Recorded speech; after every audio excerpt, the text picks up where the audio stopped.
దేవుని చెవిలో చెప్పేవారు కూడా ఉంటారా? చాలా ఆశ్చర్యంగా ఉంది కదా.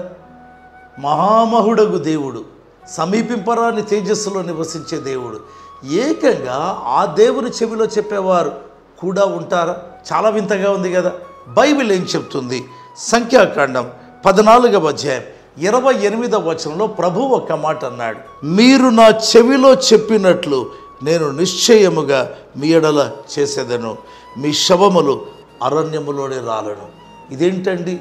దేవుని చెవిలో చెప్పిన వారంట వాళ్ళు అరణ్యములో చచ్చిపోతారంట, వాళ్ళ శవములు అరణ్యములో రాలుతాయంట.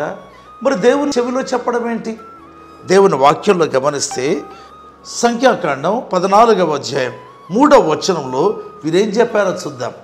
ఆ యొక్క ఇశ్రాయేలీయులు, అయ్యో ఐగుప్తులో మేమేలా చావలేదు, ఈ అరణ్యమందు మేమేలా చావలేదు, మేము కత్తివాత పడినట్లు యెహోవా మమ్మను ఈ దేశంలోనికి ఏలా తీసుకొని వచ్చాను. దేవునికి వ్యతిరేకంగా మాట్లాడారండి.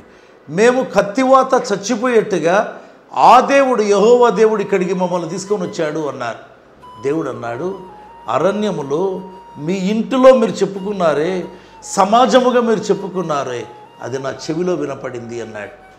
దేవునికి వ్యతిరేకంగా మాట్లాడితే అది దేవుని చెవిలో వినిపిస్తుంది. ఎంత భయంకరం! ప్రభు అన్నాడు, నా చెవిలో వినపడినట్లుగా నేను మీకు చేస్తాను అన్నాడు. మీ శవములు అరణ్యములో రాలును అన్నాడు. అందుకే దేవునికి విరోధముగా మాట్లాడేదానికి భయపడండి. వాక్యానికి, పరిశుద్ధాత్మకు విరోధంగా మాట్లాడేదానికి భయపడండి. దేవుడు మీతో మాట్లాడుగాక. ఆమేన్.